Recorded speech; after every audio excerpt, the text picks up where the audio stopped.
Хэрэв анзаарвал би танд мэрэлтээ сулал, хичээл зүтгэлээ сулал гэдэг аas. Мэрэгцэн байгаа үед чинь бид нар ингээд чангарсан байгаа байхгүй. Чангарсан байгаад угаасаа мэдрэмж байдаггүй. Ам хамгаалах зүүн ажиллаа шууд чангаралд орно. Амьдралд үйлдэл авахаас аргагүй хүнд хэцүү зүйлсүүд тохиолдол санаа зовлтууд орж ирлээ шууд би чангардаг. Хэрэв би нэгж бодож зүгээр чангарлуудаа анзаар. Ингээд ингэсэн байгаа тий. Тэрийг анзаар. Тэгээд анзаарангуудаа зүгээр л жижиг маш бяцхан хөдөлгөөн ингээд мөрөөж хөдлөгд юм уу, эргөөж хөдлөгд юм эсвэл хөөгээ амсгалаа сулдаг ч юм уу ингээд суллаа да. Тэрний дараа мэдрэмж чи орж ирнэ.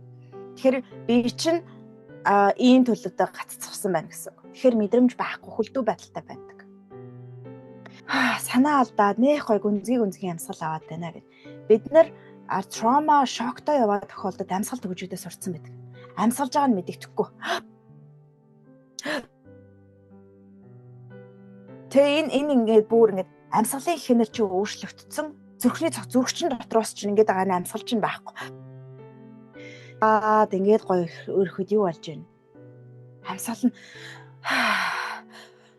гэд ингээд тайширч байгаа зү. Нэгэн цагт яг уу амьсгал төгжигдлээ, айлаас сандарлаа. Тэнд дараа араас нь дэмжлэг ирлээ. Тэр үйл явдал учир нь олдлоо. Дэмжлэг ирлээ, хайр инрэл мэдлэгдлээ. Тийм ээ. Гэ тайвшрах байсан байхгүй. Гэтэл тэгэж чадаагүй ар араасаа. Нэг хэсэг л санаа алддаг ш. Одоо багшаа бүр санаа алдаад байгаасаа айгаад байна гэх. Тэ? Санаа алдаад байгаагаа бид нар юу гэд кодлцсон байх нь? Буруу гэд кодлцсон байх.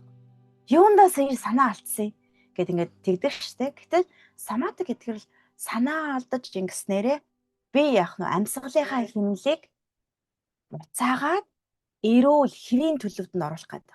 Бид нар ямар төлөвд гацсан байх нь амьсгалж ийм. Одоо би ингээ хүүхэд насны зураг хардаг баг. Ийм байдалтай. Ингээ бидний хүүхэд наснаас ахуулаад дандаа л ийм хэв тарцтай. Тэгэхээр бид нар нэг л юмыг амьдралдаа татаад байдаг гэж хэлсэн юм уу? Нэг цөөхөн юм яг тэр шиг би чинь хитгэн ам хамгаалах үйлийг л татаад байгаа. Тэрийг анзаар. Бодол биш. За жоохон таагүй юм сонслоо, таагүй зүйл мэдрэгдлээ, хин нэгний жоохон эвгүй харц орж ирлээ. Тэгэхэд таны бие яаж вэ? Ийм болж байгаа. Эсвэл яг бүр цогтоож байгаа. Эсвэл богт мэдрэмжгүй болоо булчин шүмжсэн сулраад ингэж хэвтчихэж байгаа тий. Тэр биеийн реакцуудыг чангарлуудыг анзаараад тэгэл баг багаар суллаа л анзаарна. Ер нь анзаарна гэдэг бол илэрхийлээ маш чухал зүйл нэг.